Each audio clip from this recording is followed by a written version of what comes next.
a modest proposal by Dr. Jonathan Swift. It is a melancholy object to those who walk through this great town or travel in the country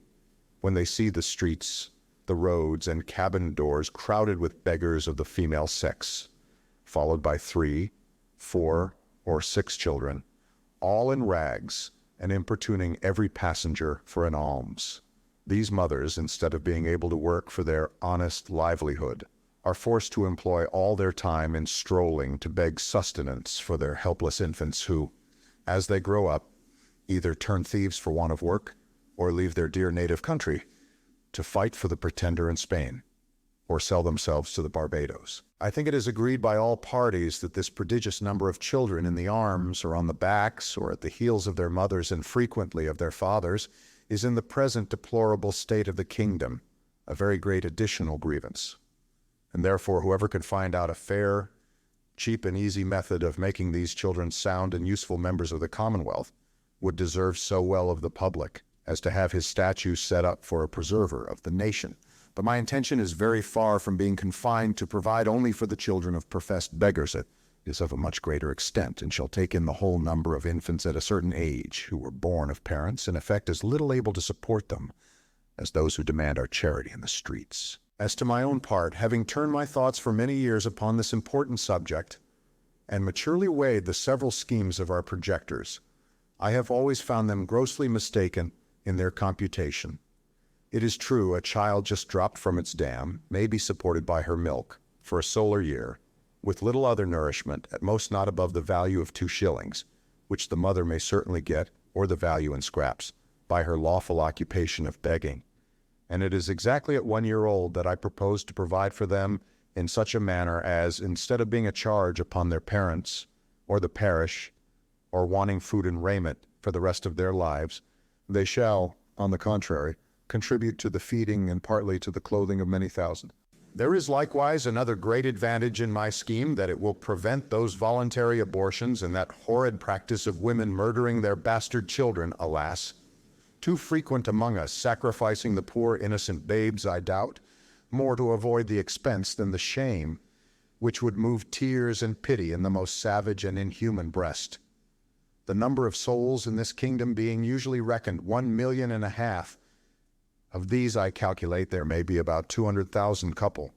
whose wives are breeders, from which number I subtract 30,000 couple who are able to maintain their own children, although I apprehend there cannot be so many under the present distresses of the kingdom. But this being granted, there will remain 170,000 breeders. I again subtract 50,000 for those women who miscarry or whose children die by accident or disease within the year. There only remain 120,000 children of poor parents annually born. The question, therefore, is how this number shall be reared and provided for, which, as I have already said, under the present situation of affairs, is utterly impossible by all the methods hitherto proposed, for we can neither employ them in handicraft or agriculture. They neither build houses, in the country, nor cultivate land. They can very seldom pick up a livelihood by stealing till they arrive at 6 years old, except where they are of towardly parts, although I confess they learn the rudiments much earlier, during which time they can, however, be properly looked upon only as probationers, as I have been informed by a principal gentleman in the county of Cavan, who protested to me that he never knew above 1 or 2 instances under the age of 6, even in a part of the kingdom so renowned for the quickest proficiency in that art. I am assured by our merchants that a boy or a girl before 12 years old is no saleable commodity, and even when they come to this age, they will not yield above 3 pounds or 3 pounds and half a crown at most on the exchange, which cannot turn to account either to the parents or kingdom, the charge of nutriments and rags having been at least 4 times that value. I shall now therefore humbly propose my own thoughts, which I hope will not be liable to the least objection. I have been assured by a very knowing American of my acquaintance in London that a young healthy child well nursed is, at a year old, a most delicious, nourishing, and wholesome food, whether stewed, roasted, baked, or boiled, and I make no doubt that it will equally serve in a fricassee or a ragout. I do therefore humbly offer it to public consideration that of the 120,000 children already computed, 20,000 may be reserved for breed, whereof only 1/4 part to be males, which is more than we allow to sheep, black cattle, or swine, and my reason is that these children are seldom the fruits of marriage, a circumstance not much regarded by our savages. Therefore, 1 male will be sufficient to serve 4 females, that the remaining 100,000 may at a year old be offered in sale to the persons of quality and fortune through the kingdom, always advising the mother to let them suck plentifully in the last month, so as to render them plump and fat for a good table. A child will make 2 dishes at an entertainment for friends, and when the family dines alone, the fore or hind quarter will make a reasonable dish, and seasoned with a little pepper or salt will be very good boiled on the 4th day, especially in winter. I have reckoned upon a medium, that a child just born will weigh 12 pounds, and in a solar year, if tolerably nursed, increaseth to 28 pounds. I grant this food will be somewhat dear, and therefore very proper for landlords, who, as they have already devoured most of the parents, seem to have the best title to the children. Infant's flesh will be in season throughout the year, but more plentiful in March and a little before and after, for we are told by a grave author, an eminent French physician, that fish being a prolific diet, there are more children born in Roman Catholic countries about 9 months after Lent than at any other season. Therefore, reckoning a year after Lent, the markets will be more glutted than usual, because the number of popish infants is at least 3 to 1 in this kingdom, and therefore it will have one other collateral advantage, by lessening the number of papists among us. I have already computed the charge of nursing a beggar's child, in which list I reckon all cottagers' laborers and 4/5 of the farmers, to be about 2 shillings per annum, rags included. And I believe no gentleman would repine to give 10 shillings for the carcass of a good fat child, which, as I have said, will make 4 dishes of excellent nutritive meat, when he hath only some particular friend or his own family to dine with him. Thus the squire will learn to be a good landlord and grow popular among his tenants. The mother will have 8 shillings neat profit and be fit for work till she produces another child. Those who are more thrifty, as I must confess the times require, may flay the carcass, the skin of which, artificially dressed, will make admirable gloves for ladies and summer boots for fine gentlemen. As to our city of Dublin, shambles may be appointed for this purpose in the most convenient parts of it, and butchers, we may be assured, will not be wanting.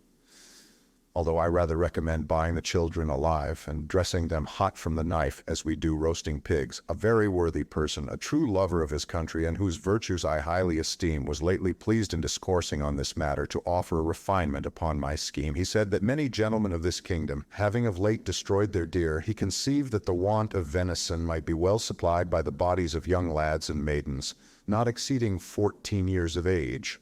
nor under 12. So great a number of both sexes in every county being now ready to starve for want of work and service, and these to be disposed of by their parents if alive, or otherwise by their nearest relations. But with due deference to so excellent a friend and so deserving a patriot, I cannot be altogether in his sentiments. For as to the males, my American acquaintance assured me from frequent experience that their flesh was generally tough and lean, like that of our schoolboys, by continual exercise, and their tastes disagreeable, and to fatten them would not answer the charge. Then as to the females, it would, I think, with humble submission, be a loss to the public, because they soon would become breeders themselves. And besides, it is not improbable that some scrupulous people might be apt to censure such a practice, although indeed very unjustly, as a little bordering upon cruelty, which, I confess, hath always been with me the strongest objection against any project, how well soever intended. But in order to justify my friend, he confessed that this expedient was put into his head by the famous Salmanazar, a native of the island Formosa, who came from thence to London above 20 years ago, and in conversation told my friend that in his country, when any young person happened to be put to death, the executioner sold the carcass to persons of quality as a prime dainty, and that in his time the body of a plump girl of 15, who was crucified for an attempt to poison the emperor, was sold to his Imperial Majesty's Prime Minister of State and other great mandarins of the court in joints from the gibbet at 400 crowns. Neither indeed can I deny that if the same use were made of several plump young girls in this town, who without one single groat to their fortunes cannot stir abroad without a chair, and appear at a playhouse and assemblies and foreign fineries which they never will pay for, the kingdom would not be the worse. Some persons of a desponding spirit are in great concern about that vast number of poor people who are aged, diseased, or maimed, and I have been desired to employ my thoughts what course may be taken to ease the nation of so grievous an encumbrance. But I'm not in the least pain upon that matter, because it is very well known that they are every day dying and rotting by cold and famine, and filth and vermin as fast as can be reasonably expected. And as to the young laborers, they are now in almost as hopeful a condition. They cannot get work, and consequently pine away from want of nourishment to a degree that if at any time they are accidentally hired to common labor, they have not strength to perform it, and thus the country and themselves are happily delivered from the evils to come. I have too long digressed, and therefore shall return to my subject. I think the advantages by the proposal which I have made are obvious and many, as well as of the highest importance. For first, as I have already observed, it would greatly lessen the number of papists with whom we are yearly overrun, being the principal breeders of the nation, as well as our most dangerous enemies, and who stay at home on purpose with a design to deliver the kingdom to the pretender, hoping to take their advantage by the absence of so many good Protestants who have chosen rather to leave their country than stay at home and pay tithes against their conscience to an episcopal curate. Secondly, the poorer tenants will have something valuable of their own, which by law may be made liable to a distress, and help to pay their landlord's rent, their corn and cattle being already seized, and money a thing unknown. Thirdly, whereas the maintenance of 100,000 children from 2 years old and upwards cannot be computed at less than 10 shillings apiece per annum, the nation's stock will be thereby increased 50,000 pounds per annum, besides the profit of a new dish, introduced to the tables of all gentlemen of fortune in the kingdom, who have any refinement in taste. And the money will circulate among ourselves, the goods being entirely of our own growth and manufacture.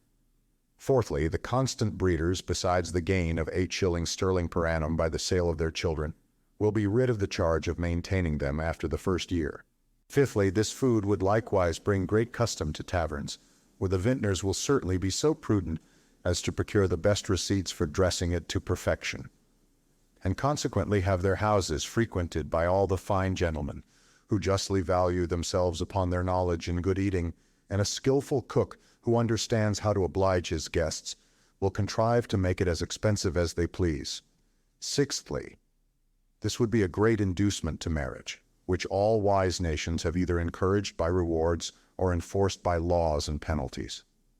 It would increase the care and tenderness of mothers towards their children,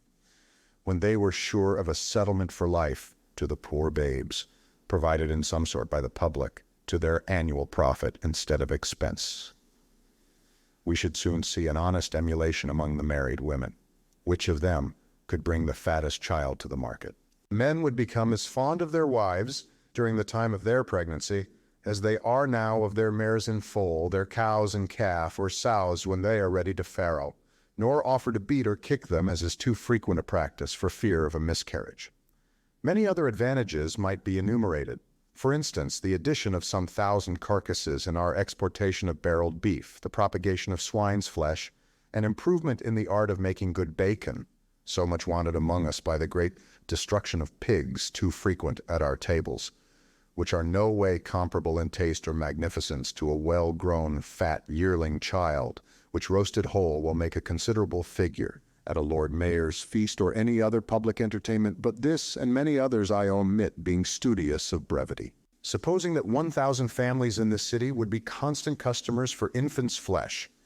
besides others who might have it at merry meetings, particularly at weddings and christenings, I compute that Dublin would take off annually about 20,000 carcasses, and the rest of the kingdom, where probably they will be sold somewhat cheaper, the remaining 80,000. I can think of no one objection that will possibly be raised against this proposal, unless it should be urged that the number of people will be thereby much lessened in the kingdom. This I freely own, and was indeed one principal design in offering it to the world.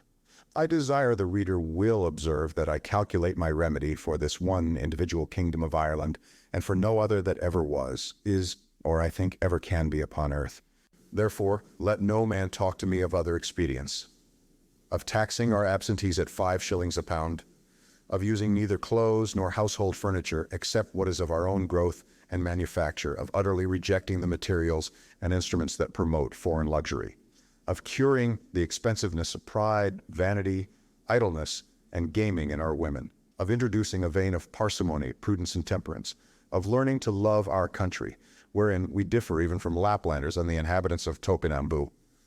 of quitting our animosities and factions, nor acting any longer like the Jews, who were murdering one another at the very moment their city was taken, of being a little cautious not to sell our country and consciences for nothing, of teaching landlords to have at least 1 degree of mercy towards their tenants. Lastly, of putting a spirit of honesty, industry, and skill into our shopkeepers, who, if a resolution could now be taken to buy only our native goods, would immediately unite to cheat and exact upon us in the price, the measure, and the goodness, nor could ever yet be brought to make one fair proposal of just dealing, though often and earnestly invited to it. Therefore, I repeat, let no man talk to me of these and the like expedients, till he hath at least some glimpse of hope that there will ever be some hearty and sincere attempt to put them into practice.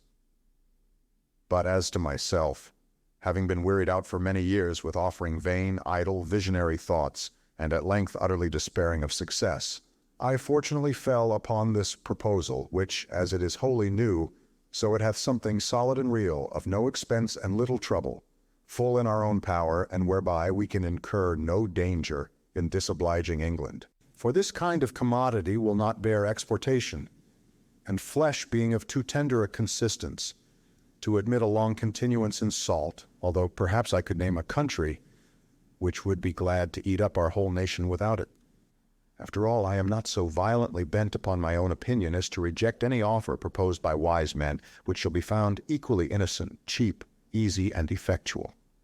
But before something of that kind shall be advanced in contradiction to my scheme in offering a better, I desire the author or authors will be pleased maturely to consider 2 points. First, as things now stand, how they will be able to find food and raiment for 100,000 useless mouths and backs. And secondly, there being a round million of creatures in humane figure throughout this kingdom, whose whole subsistence put into a common stock would leave them in debt 2 million of pounds sterling, adding those who are beggars by profession to the bulk of farmers, cottagers, and laborers, with their wives and children who are beggars in effect. I desire those politicians who dislike my overture, and may perhaps be so bold to attempt an answer, that they will first ask the parents of these mortals whether they would not at this day think it a great happiness to have been sold for food at a year old in the manner I prescribe, and thereby have avoided such a perpetual scene of misfortunes as they have since gone through, by the oppression of landlords, the impossibility of paying rent without money or trade, the want of common sustenance,